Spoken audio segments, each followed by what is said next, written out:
check your microphone. Let's see now. I've pressed record. Here we go. And now I'm talking. And now I'm talking. And now let's talk together. Looks Looks like we got something. It looks like we got something going. I'm excited about whatever we've got going on. I'm going to scoochie this just to make some noise. That's great. Should we clap? We should clap. 1, 2, 3. Hi, I'm Maggie. And I'm Amanda. And we're sisters. In law. We're watching Suits one episode at a time. It's a show so nice, I've watched it twice. And a show so great, I'm watching it late. Thanks so much for tuning in. Maggie's never seen it and Amanda's obsessed. They don't wear fancy suits, they are casually dressed. They are sisters-in-law and they got a show about a law firm drama that aired a few years ago. Only Suits fans, only Suits fans. Only Suits fans, only Suits fans. Only Suits fans, only Suits fans. Only Suits fans.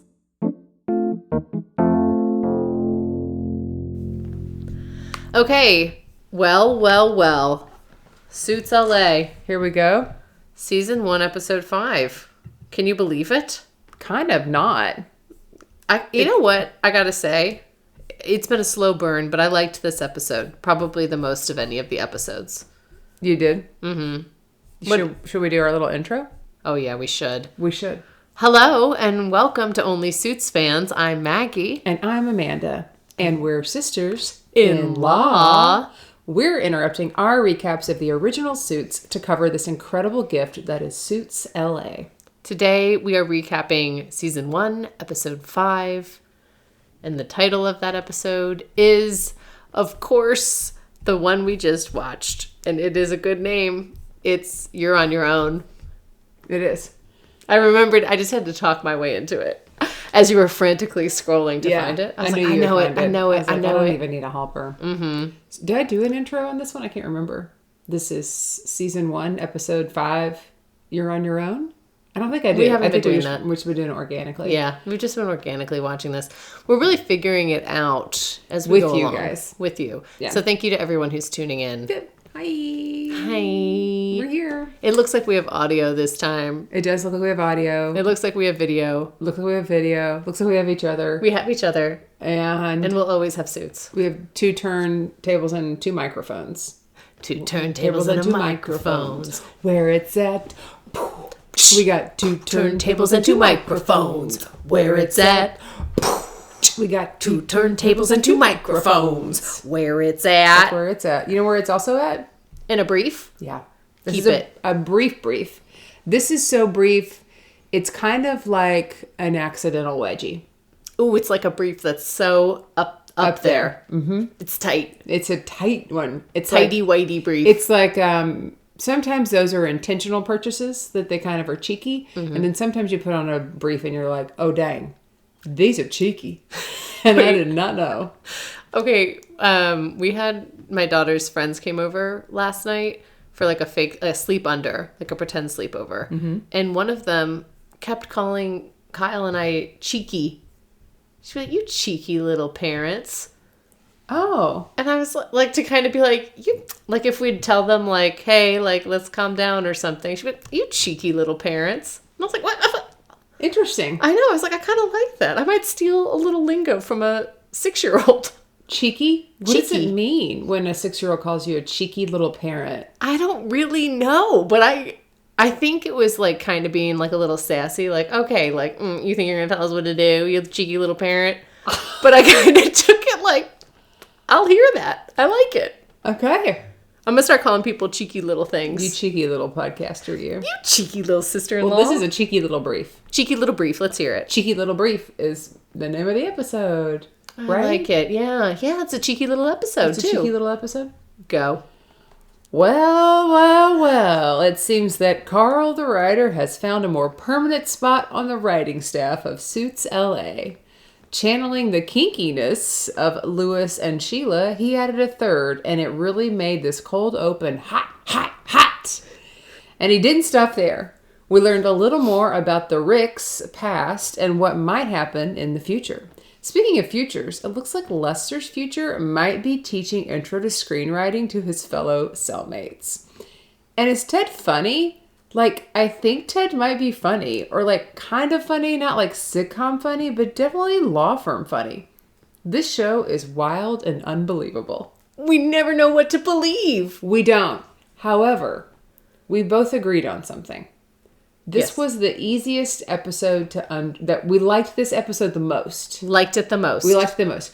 I want to hear why you liked it the most. Because I did ask you in a creepy voice, do you know why you liked it the most? Do you know why you like it the most? Why did you like it the most? Okay. Or do you even I think your know? brief kind of hits on some of the things. This was good for me to like recap why I felt that way. Okay. I think Ted was funny in this episode. Mm-hmm. Like him making kissy faces. Not like intentionally funny, Yeah. but he was written in a way that had humor. Yeah. Much like Louis Litt is written in a way that has humor. You still take him seriously and you still feel for him. Okay. But there's this like human side to it.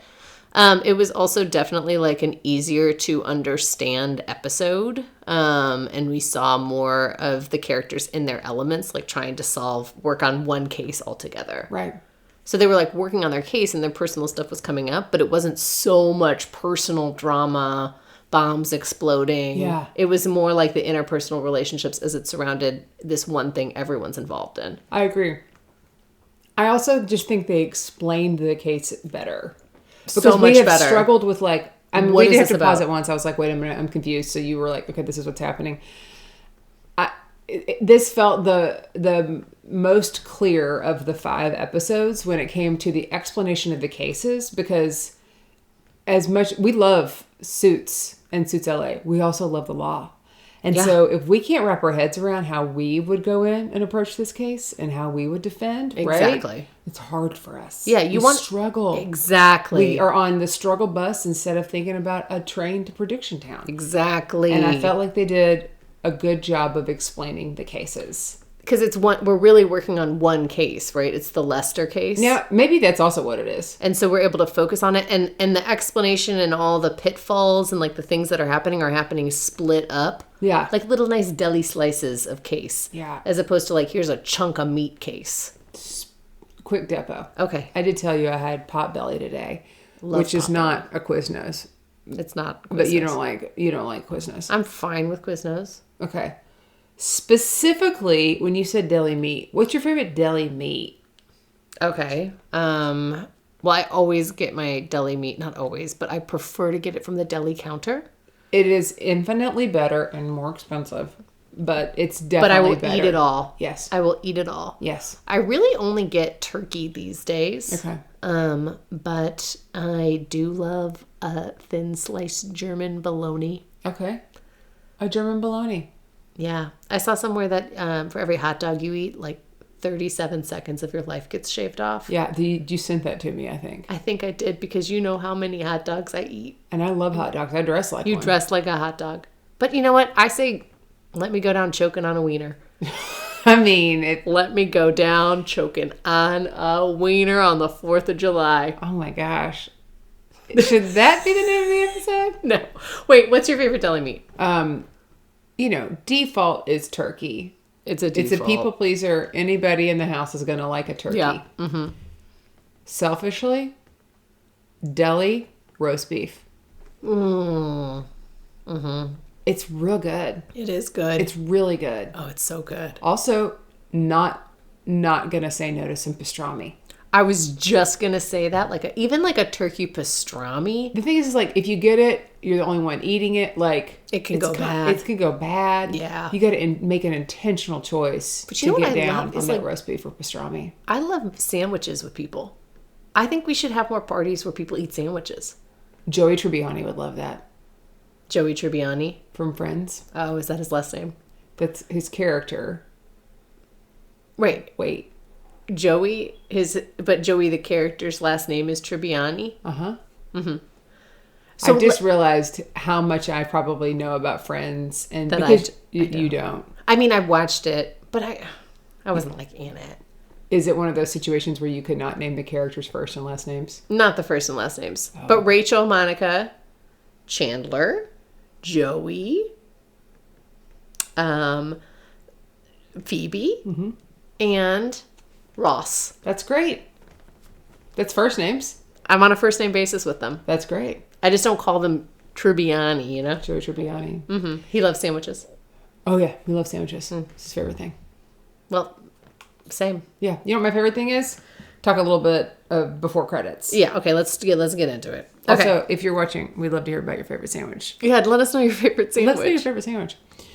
Go ahead, kick us off. Okay, so this starts with Amanda and Samantha, and I did ask, I was like, who is that? Because I wasn't sure if it was Samantha or it was Elizabeth, the prosecuting attorney. I'm still I have brunette blindness. Yes. Okay, so they are giving Ted feedback on this Lester case. He has just run through his opening statement, and he's like, I've asked you because you're the person I trust the most, Samantha, and you because I just am drawn to you more and more, to Amanda. And they're like, you just did a great job. And he goes, well, what's next? And they say, we have sex. And then they show him like making a smoochy face in bed, like having this sex dream. Yes. And then Amanda's like, face is an alarm clock. Yeah, and then it's like Amanda's face is like, I thought it was very funny, but also very like, okay. I can't believe that we had to do this in 2025, honestly. Now, I almost said it out loud, but when he said, I'm very drawn to you, I was like, this is a dream. This is now when it's a dream, because he wouldn't say that. He wouldn't have them both over in his apartment. And he also wouldn't be that vulnerable and say no. And he wouldn't do that in front of Samantha. No. Yeah. Can I say something? Yes. My name is Amanda. Yes. Do you know that I was supposed to be named Samantha? No! Yes. On the way to the hospital, they changed it when they heard the song Amanda. What? I was supposed to be named Samantha, and they were going to call me Sam. And instead they call you Man. Yeah, they just call me Man. Yeah, supposed to be named Samantha. Wow. And then when my dad heard the song, and he's like, I think I want to change it to Amanda. She's like, whatever, I don't care. Get me to the hospital. Whatever. That's how my mom says. Whatever she's mad. She's whatever from the 1940s. But they didn't know what you were going to be, right? No, it was a surprise. But they felt it. They also thought Kyle was going to be a girl, and they were going to name her Ashley. So it was going to be Amanda and Ashley. That's cute. Mm-hmm. But they didn't know. It could have been Samantha and Ashley. I like Amanda and Ashley together. Mm-hmm. That's cute. Yeah. Anyways, that's weird that these names. What serendipity. Amanda and Ted, the actress Amanda, not me, are in real life in the office, present day, not a sex dream. And she asks if he wants to run the opening statement by her. And Kevin is waiting for him, and he knows he had a sex dream. He can see it on his face. So weird. I know, right? Men are weird. It is weird. It's also weird that he told him about that, because I guess I don't always think about guys being like, so I had a sex dream. So last night again, Rosalind brings in a box of bagels unmarked, all right, and she's flirting with Kevin. I think they're gonna hook up. It was very flirtatious. Yeah, and she eats a bagel, an onion bagel, right? That's what she said. Also, can you imagine getting a box of unmarked bagels, not knowing who they're from, and just being like, I am seen. Somebody knows me. I would eat them too. Some people don't eat food if they don't know who it's from. If it's a bagel. Yeah, but it's from a bagel shop. Yeah, it's not like someone dropped off a bag of unmarked bagels. What if somebody did drop off, it said, I made these for you at home, unmarked, homemade bagels. Yeah. You just eat them? I'll still eat them. Remember that girl who worked at DCH and she was like, I really want to learn how to make bagels. And she would bring bagels and schmear. And I was like, I will eat it. Yeah. I will eat anything that has a semblance of bagel. I know. Y'all remember when I talked about how I was going to learn to make a croissant? And I said it's into Q1 and I have not done any laminating. No. I'm going to. You're going to. That's what Q2 is for. That's what I think. You got to get warmed up. Q2 croissant. Yeah, that's it. Mm-hmm. Right? So anyways, they're eating these bagels, and that's a whole thing. Stuart and Samantha then talk about Ted's trial. Stuart can't wait to eat it up when Ted loses. Yeah. They also received some bagels. Yeah, everyone's got bagels. Yeah. Amanda, not you, has made herself at home in her new office when Ted comes and insists that she go to court with him. Mm-hmm. He's like, you hate Elizabeth, I hate Elizabeth, let's go win. And she's like, oh, but I have all this caseload. She throws it all in the trash because it's all fake. It's just a prop. She was going to be going there anyways, and she can't wait to be second seat. So great. I think for the sake of everybody watching, everybody listening, when we say Amanda, we're going to assume it's Amanda in this show. Right. Unless I say it like this, Amanda. Because then I'm probably responding to something you said. That's true. All right, good. I think we clear that up. Good.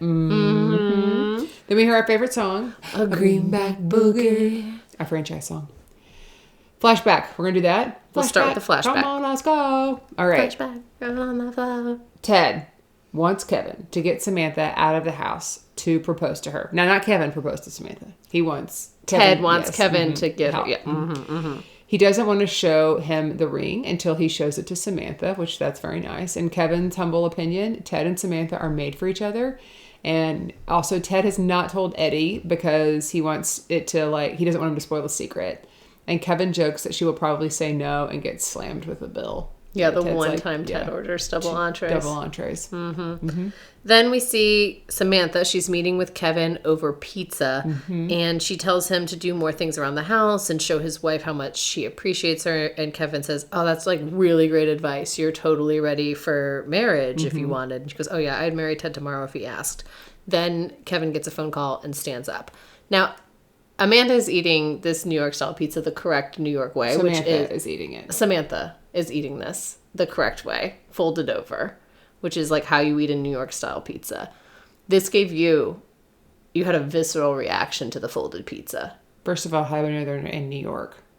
Because this is a flashback to New York 2010. You're right. They're definitely there. Okay. Besides the point. Just because they're in New York doesn't mean you're eating New York style pizza. Because here in Texas and in Dallas, we eat all kinds of pizza. And I never fold my pizza. Yeah. I never fold it. Right. Because I'm not ordering a calzone with a busted seam, which is what that looks like to me. That looks like a calzone with a busted seam. Right. You know what I want? I want to experience it and I want to see it. Yeah. I want to see that big triangle coming into my mouth. Roll that beautiful cheese footage. I do want to roll that beautiful cheese footage. And that is the wrong way to eat pizza, in my opinion. And you know who also would agree with me? Your daughter, my niece. Because she's my pizza soulmate. Well, you know she does not eat the cheese. Right, and that's my favorite part. So that's why she's my pizza soulmate. Because when we're together, she's like, Aunt Nana, can you take the cheese off? And I do, and I say, I'll have the cheese for dinner, and you have the bread. And it's perfect. It's works perfect. out. No, I'll eat a whole piece. But I'd prefer... But you don't eat it folded. Never. Yeah. I want to experience that triangle coming in. Yeah. I here's where I will agree with you. I think on TV, like watching it, does not look as nice when it's folded. I didn't even know what they were eating. It was like alien food. When I looked at it, I go, that is an awful way to eat a piece of pizza. Yeah, that is, though, I would say, like, most people think, like, that is how you eat a New York slice of pizza. When you're in New York, you have to eat it that way? Or it can only be a New York style That's just how, pizza? like, New Yorkers eat their pizza, as they fold it. Why? Why wouldn't you want to Because then it keeps everything in there. You know? How clumsy are you? Well, here's another follow-up question, though. In this episode, there's a lot of bagel eating. Uh-huh. And I've been told I eat my bagels incorrectly. Which way? Okay? I like to have the bagel, the top and the bottom, put together, sliced in half, and I eat it like a sandwich. Oh. Versus some people one eat the half, top and the bottom. another half. Okay. I eat it both ways. Here's why. Which way do you prefer? Well, I eat it like the sandwich way that you're talking about, cut in half, when I go to a bagel store. Because that's how they give it to me. Right. And they do a great job. It's perfect. And I can't do it quite that well. Because of the cutting and you got the tissue paper around it and everything. When I'm doing it on my own, I usually eat, it depends. If I'm really hungry, I'll eat the butt first, like the bottom of the bagel first with the cream. And then save the top one for like the dessert part. But if I'm not that hungry and don't think I'm going to make it through the bagel, I'm going to go ahead and just eat the top. Yeah. And then that's usually it. Yeah. Because I don't understand that. Like, why would you intentionally separate the top and the bottom when clearly the top is the superior? Like, but I will eat the bottom with the top. You know what I mean? I do it so I can get... Well, also, though, if I'm somewhere like where bagels are brought in and there are multiple schmears, because I'm a sucker for a schmear. And you want to try them all. And so one might have one and one might have the other. And then it's like I got two little half pieces of like round toast. Little round toast. Sucker for a schmear could be the name of my autobiography. That is. Sucker for a schmear. Sucker and you have for a like schmear. a cheese smile. Say cheese. Did we say this is called Cheeky Little Episode? Cheeky little episode. Uh-huh. Sucker for a schmear. We're coming up with some great Yeah, dude. alliteration. We're on fire and we're still in the flashback. All right, let's keep going. We'll make time. Yeah. So then we see Ted. He's in his apartment, and he is just practicing the proposal. He's like walking through everything. There's candles, there's flowers. It's all set up nicely. He doesn't have that ring actually on him, so he needs to go get that. But as he's going to get it, the door knocks. He goes to answer it. It's Kevin. And he's like, hey, what's up? Well, bad news. Kevin, the phone call he got when he was with Samantha, was telling him that Pellegrini killed Samantha's client, the comedian impersonator. Yeah. Yikes. This is so bad. This is bad news bears. This could be the thing that is what's underlying everything. Yeah, we've been talking about how there's not an underlying thing like the Mike Ross secret, like the law school secret. There's not really something like that in this show. Yeah. Do you think that's it? Well, they've been hinting like you did like that thing, that horrible thing. And maybe it's that he accidentally got an up-and-coming comedian murdered. Yeah, dude, that sucks. That really sucks. Okay.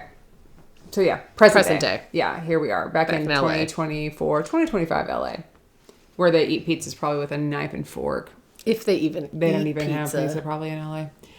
Okay. Opening statement by Elizabeth highlights that Lester has hired his deal maker, entertainment lawyer, who is in the business of lying to get what he wants in order to trick the jury. She said, this is not a movie theater. This is a court of law. And it's pretty damning, all the evidence that's against Lester. And I'll let us say this. Elizabeth is coming in hot in this episode. Hot. She's a little spitfire. Yeah, she's got her wide-legged pants. Yeah. And she's tap dancing all over. She is. Then Ted gives his opening statement, and while he is in the middle of it, Elizabeth stands up with an interruption. She has a motion, and so they get called into chambers. This is highly unprecedented. I've never seen this before. You don't interrupt an opening statement with a motion. No, but did you notice that courtroom, it's like the courtroom they use for basically every single scene. Every scene is in the same courtroom. But also from Suits. It looks very similar to the Suits one, which makes me wonder, like, I'm trying to think about all the other law procedurals. Is it on... like a lot? Is it on a lot somewhere? And this is just the courtroom and they change it up a little bit? But they film in Canada? I don't think they're filming in Canada right now. I don't know. I'm just saying. You know what? You've seen one courtroom, you've seen them all. That's fair. Okay. So then we see what Elizabeth is requesting. She is going to request everything from the divorce proceedings, so all of the transcripts from all of their interactions, based on an LA Times article that just dropped. And Elizabeth can subpoena Stewart if she needs to, and then they're going to revisit the issue of if this can even be admissible. But the judge is going to allow her to subpoena. Ted tells Amanda, like, go dig through all the transcripts to figure out how Elizabeth is going to use those against us, because she clearly has. She clearly has them already, and that's why she's doing this. Right. Rosalind, who is Ted's secretary, confronts Leah about leaving her resume in the copier. She thinks that Leah is jumping ship because if Ted loses this case for Lester, then the firm will be really weak. And Rosalind tells her if she's going to jump ship, then she needs to jump. If not, if she's going to stay, she needs to start rowing. Rosalind, like, all of a sudden has... come out of nowhere with some hot sports opinions. Yeah, with the bagel, with the flirting with Kevin, with the telling Leah. I love it. Jump ship. Yeah, we're getting to see her. We hadn't seen a ton of her stuff. We haven't seen a ton. Depot. Oh. Do you have, speaking of rowing, do you have any exercise equipment that you have purchased, that you've purchased more than 4 years ago and have used only like 5 times? Yeah. All of it, I think. Yeah. Okay. I've got some 5-pound weights, and I've got a yoga mat. Okay. But that's really all the equipment I get. I don't have a ton of equipment. Yeah. But I use the yoga mat more. Yeah. But yeah, I don't really do equipment. Yeah, I think we know where we're going with this. I think, yeah. I have a little gym here. Yeah, you do. And in my gym, I have a rowing machine I bought from our friend Scriven. And our friend Grant helped me pick it up and get it delivered. And you were very excited about that. I was so excited because I do love to row. When I go to a gym or go to a class, I love to row. It's everything I love about exercise. Sitting down. It is literally collecting dust in my gym. You gotta start rowing. I looked at it the other day because I was in there doing my workout, and I was like, I miss you, old buddy. I think I'm going to bust you out. Yeah, I think I'm going to make a croissant and row. Not at the same time, but that would actually be really cool. You could, like, laminate. I could laminate with the rowing machine. Yeah, anyways. Rowing's hard. I'm doing this to hold myself accountable to rowing. It's also good because Well, we know this podcast does a really great job of holding us accountable to things. Oh, we're like so accountable to it. We are. Anytime we say something on this podcast, we it's always like, do it and it happens. Always do it. Yeah. Immediately. Yeah. There we go. Especially me. I'm like really, really good at it. Yeah. I'm not being sarcastic. Okay. So then Ted asks Stuart, hey, Stuart, you need to tell me who leaked the transcript to Elizabeth. And Stuart's like, no one did because it was only me and Mary, and you know Mary wouldn't do it. And Ted's like, oh yeah, I know Mary didn't do it because it was you. And then he punches Stuart in the face. And then Stuart comes at him. Rick's trying to hold him back. And Stuart goes like, wow, like a bull. And then he stands up and his hair is just like flopping in the wind. It's gorgeous. Yes. What a head of hair this man has. Yeah, he's 95% hair. He is. He's really, He's a whole lot I haven't of hair. seen his back, but I'm guessing. You think it's like that? You think his hair can comb over like that? Yeah. On his back here? He's got he just feels like he's just a little bear. He's a little bear. Little teddy bear. Anyways, Samantha's not pleased that No, they're fighting in her grown-ass office. men. Are just literally beating each other up. This reminds me of like Harvey and Lewis. Yes, when they slammed him into the table. Remember that? Yeah. Also like a Mike Ross fight. Yeah. Oh yeah, with Trevor. Where they just run at each other's waist. They're like, why do they fight? Is that how people fight? I've never been in a fight. I haven't either. But I don't imagine that, like, if I was in a fight, I would run at someone, like, with my head down like a bull. Like, I don't think I would do that. I think I'd go more like arms. I would do what my dad taught me. Jab, jab, punch. I would do jab, jab, punch. Yeah. Like, jab, jab. And then the other one, punch. You'd probably jab with your left hand? I go jab, jab, punch. You'd punch I actually might jab with my left and then punch with my right. Or I guess you could jab with your right hand and then I'd punch the nuts. Yeah. But if it was a girl, I don't know. I just rip her hair and then I punch her. I don't want to get in a fight. I don't want to get in a fight either. Gross. It just feels very aggressive. It feels totally unnecessary. Yes. Use your words. Yeah. Walk away. Like there's nobody I want to get in a fight. Like if there was a situation where like I needed to jump in and break up a fight only to like protect your kids. You see what I'm saying? Like I wouldn't just, if two adults were fighting, I'd be like, please stop. Please. Everybody stop. But like, yeah, you know, if somebody was like hurting your children or something. Yeah. When I taught 8th grade, I remember right before I started, one of the other math teachers had tried to break up a girl fight between two girls. Yeah. And they were all like, listen, two boys are fighting. You can be like, knock it off, stop. And they just like huff and puff into their corners. Mm-hmm. But if two girls are fighting, they're just like, get the resource officer. Because an 8th grade girl threw out this like football player teacher's arm. Are you because serious? It was like they don't fight until they're at a point where they are so mad that they're just like seeing red and they're not going to stop. That is why I won't ever get in a fight. Like, that's why I would not. Because when I get like super mad, I don't talk. Yeah. When I get, my level of mad is like what you'd be like, oh, she's mad. But when I'm at my very maddest. The maddest of mad. I am the Mad Hatter. No words. Oh, yeah. I am silent. Because it's just coming out your nostrils. It is coming out my nostrils. So I think after that level. The next level. Yeah. I don't think I've actually ever been that mad. I've never into a fight. No, me either. But I've been mad enough to like plot.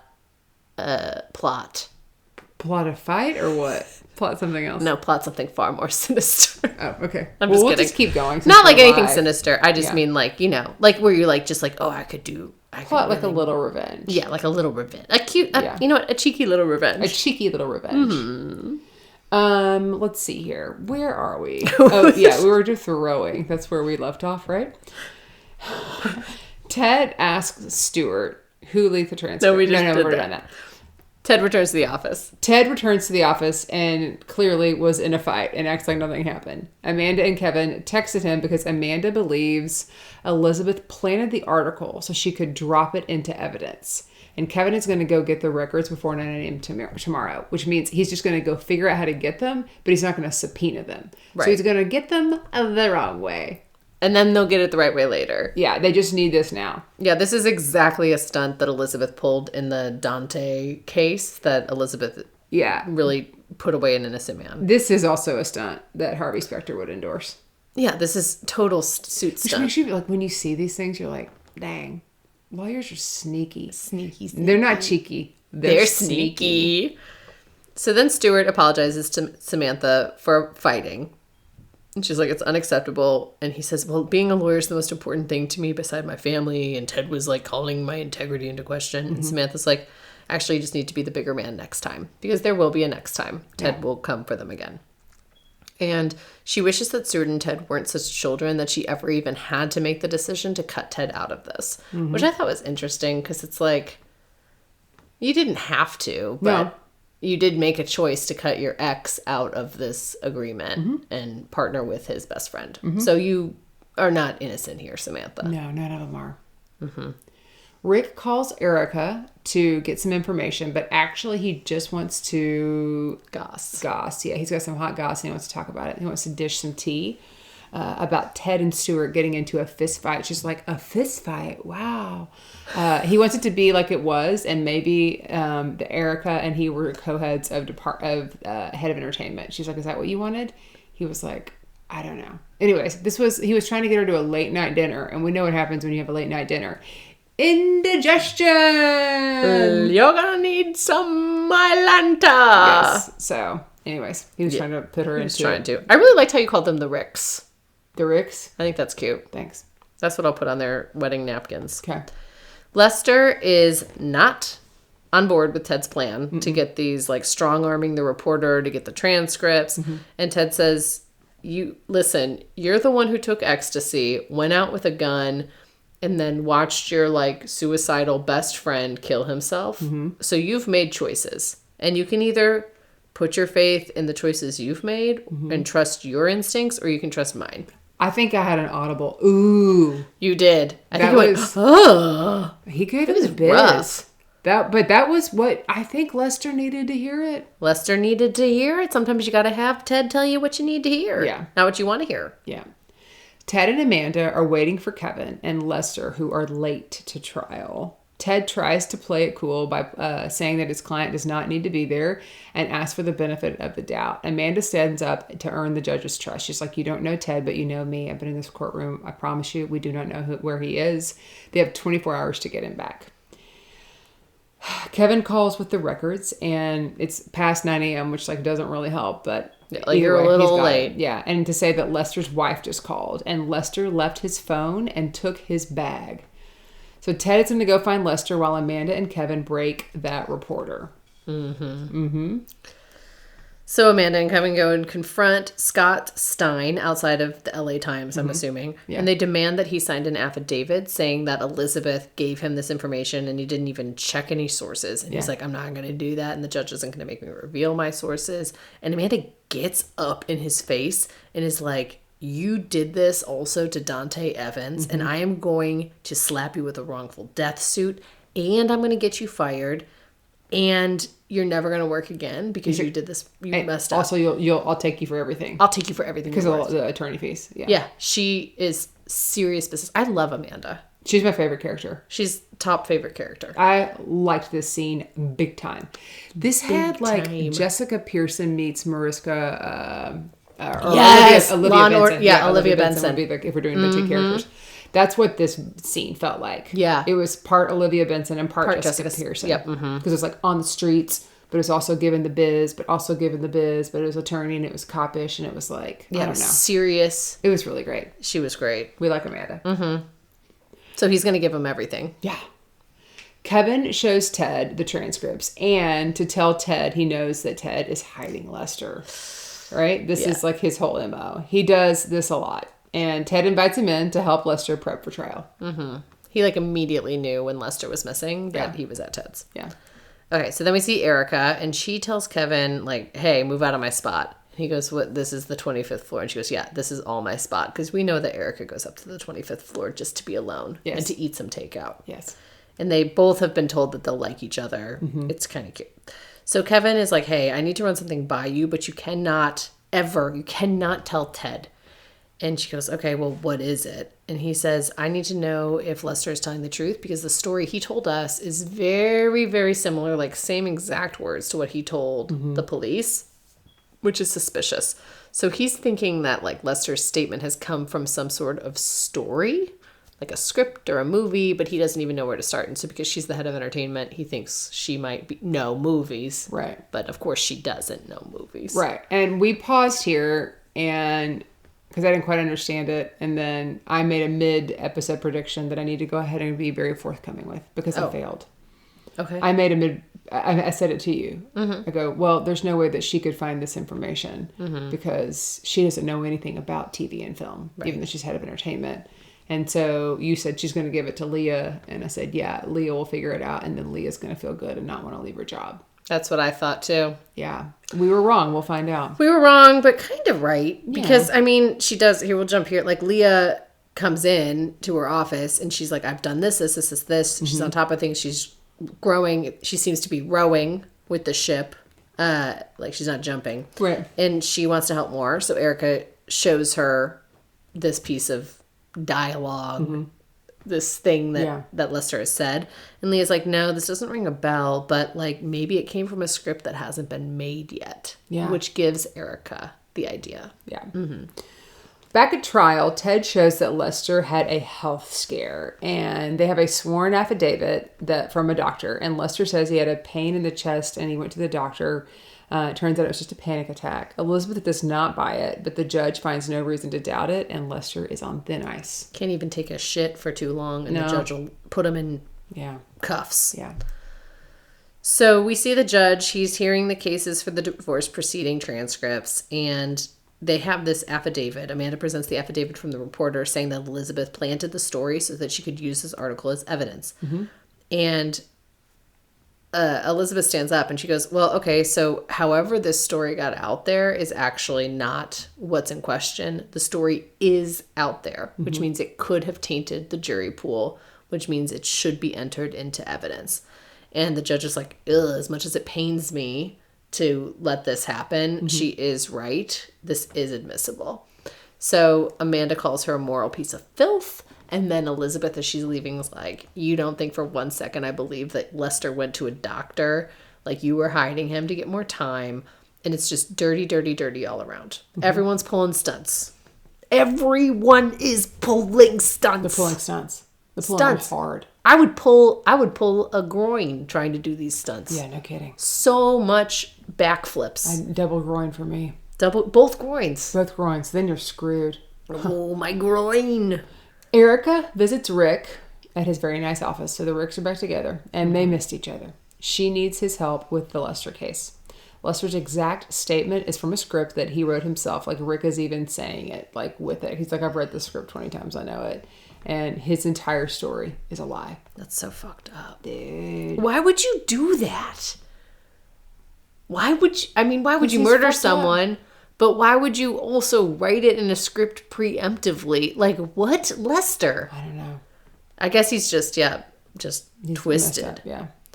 So Elizabeth then puts Lester's wife on the stand, and they've reconciled. We remember all of this. And she accuses her of taking a bribe to change her tune. Because before she was offered this movie role, before she was like the prenup was settled, she was going to divorce Lester and was calling him a murderer, saying he definitely murdered Simon.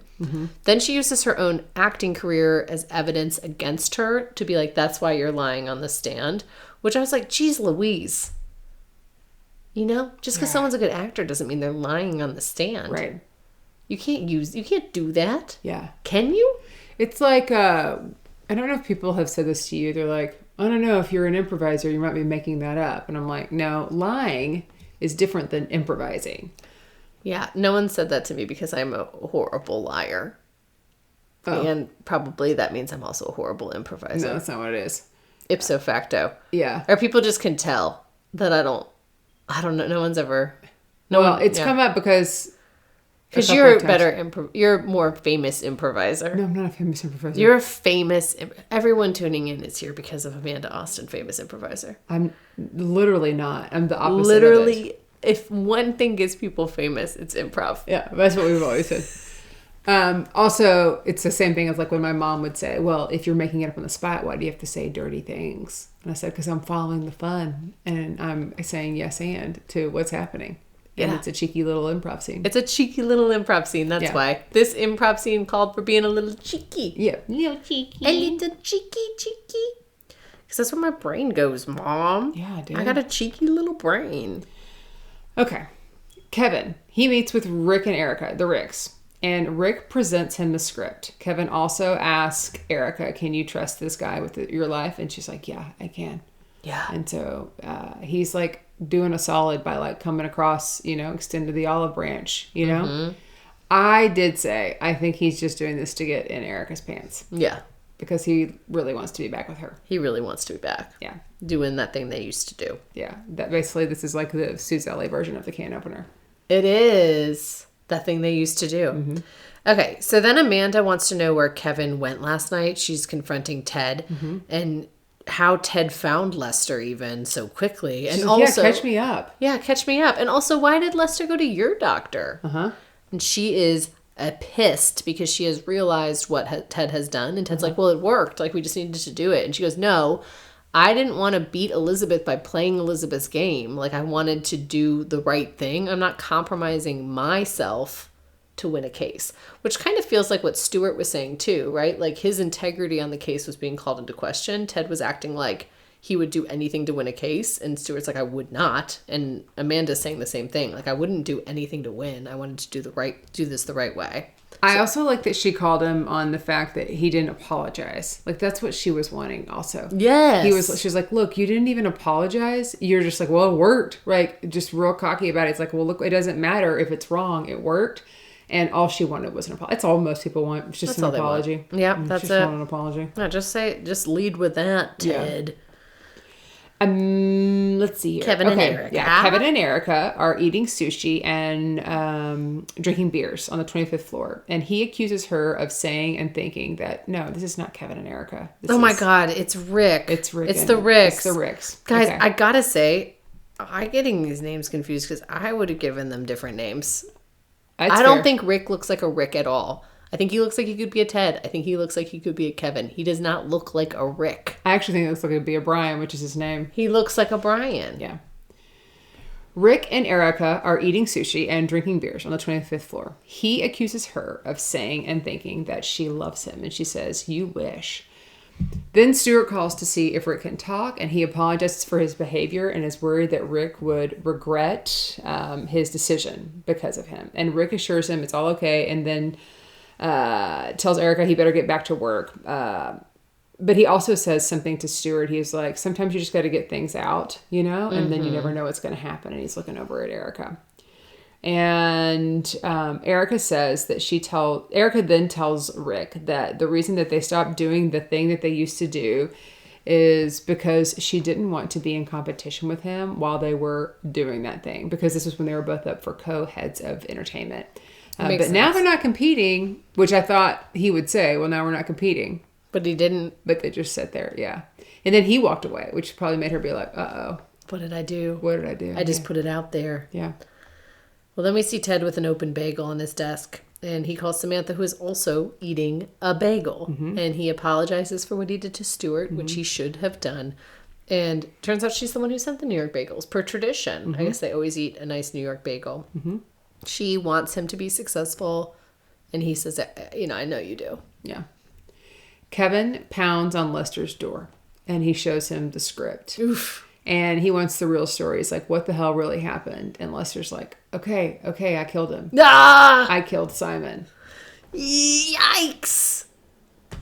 It's like, I'm pretty sure Ted said, if you don't tell me everything, I can't defend you. And he didn't tell him everything, so now he can't defend him. He just did not tell him that. You know what? He told him everything except for that one small detail.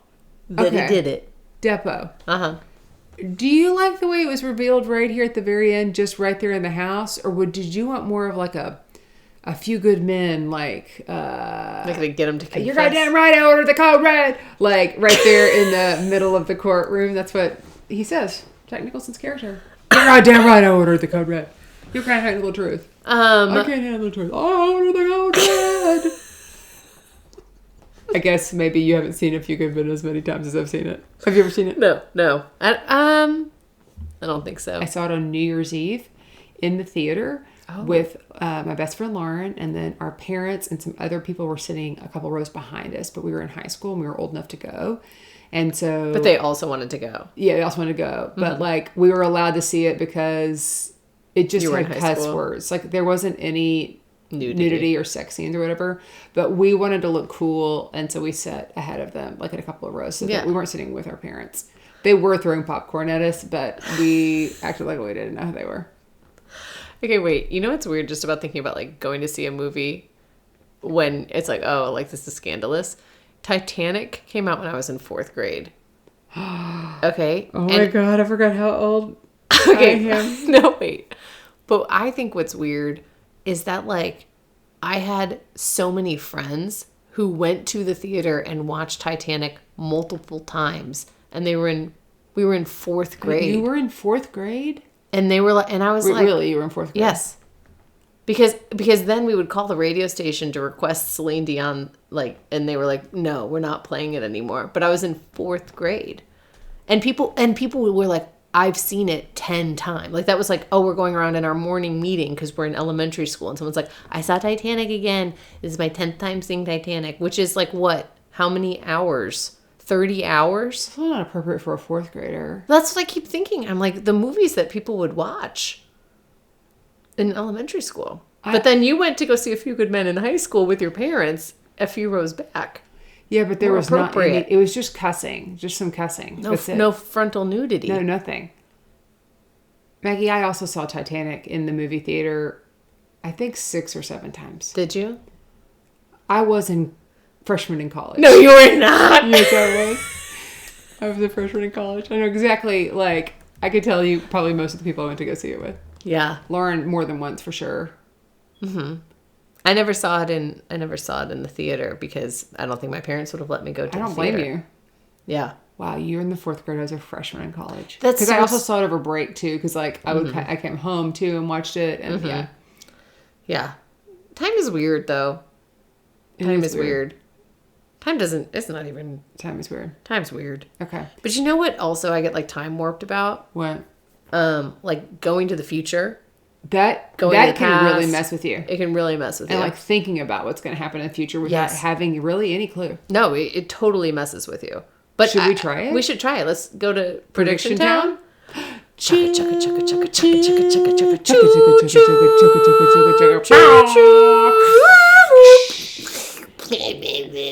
Uh oh. He needs an oil change. That was an oil. That was. Oh, was it oil? That was the oil leaking out. We knew. Okay. All right, kick us off with some predictions. Okay, I've only got predictions. Okay, I've only got 3, but I think, I might and some of yours. Okay. So I think that Erica and Rick are going to kiss / hook up / do the thing that they used to do, but I don't think it's going to happen until the end of the season. Okay. Not a minute sooner. Okay. I think they're going to make us wait until the very end. I cannot confirm or deny. You can't because you don't know. I feel like I needed to say that. Yeah, okay. That was good. Okay, Lester, I think, is going to get off. I don't think he's going to get charged. I think Ted is going to win this for Lester. Mm-hmm. But everyone else knows that Lester is guilty. And then Ted is going to be like, we did it. We got an innocent man off. And then it's going to eat him alive, knowing that he actually got a murderer off of death row. Then I also think Leah is going to try and second chair or going to be offered second chair for Erica. Okay. That's good. Those are some things I'm thinking. I'm going to say I went a little wild and unbelievable on these predictions. Well, we don't know. We don't know. It's time. The time is now. What's going to happen next episode? Because we have 5 more. And then by the end of the season. All right. Some version of Ted's dream is going to happen. The threesome? But I already actually kind of predicted something like this. I said that Ted was going to have to choose. There was going to be some jealousy between Amanda and Samantha. And it happened in a dream. So I'm going to like double down on this. Okay. I think that it's going to happen in real life. Not actually like, oh, we're going to have this weird threesome and Amanda's mouth becomes an alarm clock. Like that's not going to happen. I do think he's going to have to choose between the two of them. Like, yeah. Because like, and he's going to say, me not know, like he did in the dream when he was like, his brain didn't know what to do. And I think he's going to say something kind of like that. Okay, so you think that Amanda, even though she said like, I'm never helping you again, you think that she's totally I have lived back in the Suits world to know when somebody says, I'm never going to do this. It's about to happen right like back the in next that person's episode. office. By the way, can I get this from you? Yeah. It's so stressful to watch. I don't know how they don't all have bigger therapy bills. Okay. Rosalind and Kevin are going to hook up. That's wild. Yeah. That's wild. Okay.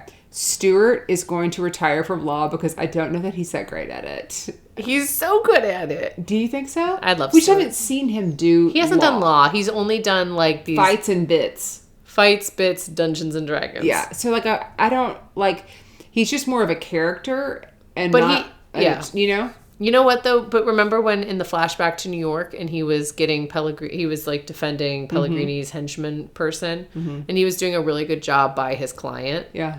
I don't know. Okay. I feel like he's actually, you know what he is?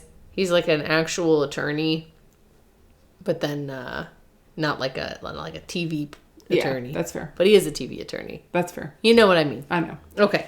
I think Harvey Specter is going to be back soon. I think so because he's got 2 more appearances. Yeah, he does have 2 more appearances. And I did hear a spoiler, so it now negates a prediction of mine. I said all of his things would be flashbacks, and then I heard a spoiler that 2 are flashbacks of Harvey, and then 1 is the present day. Where'd you hear it? Where'd you hear the spoiler? The internet. Good for you. You know. Get on there. Am I not already? Get on the internet sometimes. I am on the internet. And then last prediction is Elizabeth is going to do something really dumb in this trial, and it's going to get her license suspended. Wait, okay. I think she's going to stretch it. Like she's going to go too far because she's really pushing. She's really pushing some shit right now. Okay, wait. This makes me think. Here's a new prediction. Okay. I think that Elizabeth. I agree with this prediction. Elizabeth's going to do something that gets the case like a mistrial. Oh, and then interesting. I hadn't thought about that. In between the mistrials, Ted learns that Lester did do the murder. Oh, dude, then he's super conflicted because he needs the money to keep the firm alive, and he's got to keep going. And he can't like drop his client, right? But he has to then defend a murderer. This is good, Maggie. Yeah, I think that's good. That's good. I think that's good. I think we predicted it. Oh my gosh. Tune in with us. Chime in. Did we get it right? Did somebody from Suits LA? They can't tell us. They can't tell us. But you know what? Next week, you can tell us. You can tell us. We can all be here. Hot dang. What if that happens? I will throw an entire bag of popcorn at you and be like, this is fucking great. Well, we're having popcorn next week. I meant to have popcorn this weekend. We should have popcorn. We should have popcorn next week. But you did say Lester's only in 6 episodes?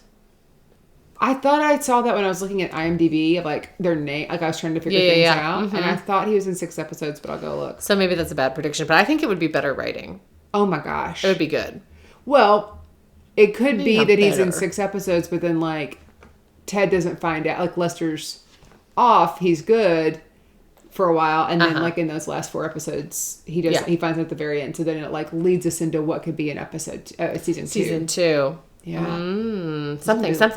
We don't know. It's going to be really big. Yeah, it's going to be really big. It's going to be so big. It's going to be a cheeky little prediction. Just a little cheeky little prediction. Well, this has been fun.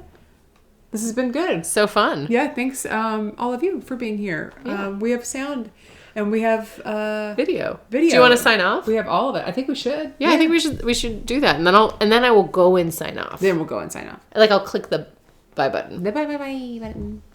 Thanks so much for tuning in. You can find out everything you want to know about Only Suits Fans at onlysuitsfans.com.